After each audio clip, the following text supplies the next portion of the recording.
दुनिया की 10 सबसे गहरी नदियां, भारत की कितनी नदियां शामिल हैं? चलिए देखते हैं।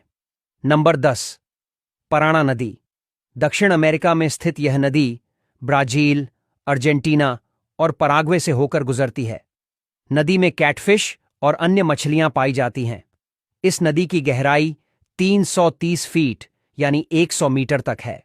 नंबर 9, ब्रह्मपुत्र नदी। भारत, चीन और बांग्लादेश में बहने वाली ब्रह्मपुत्र नदी एशिया की प्रमुख नदी है।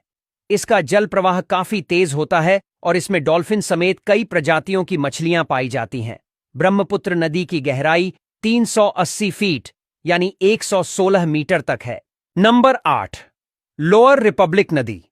यह रूस की सबसे गहरी नदियों में से एक है। इसका पानी साल भर ठंडा रहता है। इसमें आर्कटिक मछलियां पाई जाती हैं। इस नदी की गहराई 197 फीट यानी 60 मीटर तक है। नंबर 7, मिसिसिपी नदी। मिसिसिपी नदी अमेरिका की सबसे महत्वपूर्ण नदियों में से एक है। यह लुइसियाना, मिसौरी और मिनेसोटा से होकर बहती है। इसमें कैटफिश और स्टर्जन मछलियां पाई जाती हैं। यह नदी अमेरिका की व्यापारिक जीवन रेखा मानी जाती है। इस नदी की गहराई 200 फीट यानी 61 मीटर तक है। नंबर 6, मेकांग नदी। मेकांग नदी चीन, म्यांमार, थाईलैंड, लाओस, कंबोडिया और वियतनाम से होकर गुजरती है।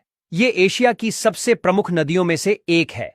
मेकांग नदी में विलुप्तप्राय मछलियां पाई जाती हैं। साथ ही इस नदी किनारे कई पर्यटन स्थल बने हैं। यह नदी लाखों लोगों के लिए जीवन रेखा है। इसकी गहराई 328 फीट यानी 100 मीटर तक है। नंबर 5, अमेजन नदी। अमेजन नदी दुनिया की सबसे चौड़ी और जल प्रवाह में सबसे विशाल नदी है। यह ब्राजील, पेरू और कोलंबिया से होकर बहती है। अमेजन नदी में 3000 से अधिक मछली प्रजातियां पाई जाती हैं और नदी के किनारे घने वर्षावन फैले हुए हैं। इसमें पिरान्हा मछली पाई जाती है जो बेहद खतरनाक होती है। अमेजन नदी की गहराई 328 फीट यानी 100 मीटर तक है। नंबर 4, हडसन नदी। हडसन नदी अमेरिका के न्यूयॉर्क और न्यू जर्सी राज्यों से होकर बहती है। यह नदी अपने गहरे जल और ऐतिहासिक महत्व के लिए जानी जाती है। इसे अमेरिका की सबसे सुंदर नदी कहा जाता है।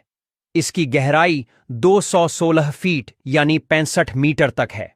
नंबर 3, दान्यूब नदी। दान्यूब नदी यूरोप की दूसरी सबसे लंबी नदी है जो Germany, Austria, Hungary, Serbia, Bulgaria और रोमानिया से होकर गुजरती है। यह नदी अपनी गहराई और सुंदरता के लिए प्रसिद्ध है। नदी के किनारे पर महल, किले और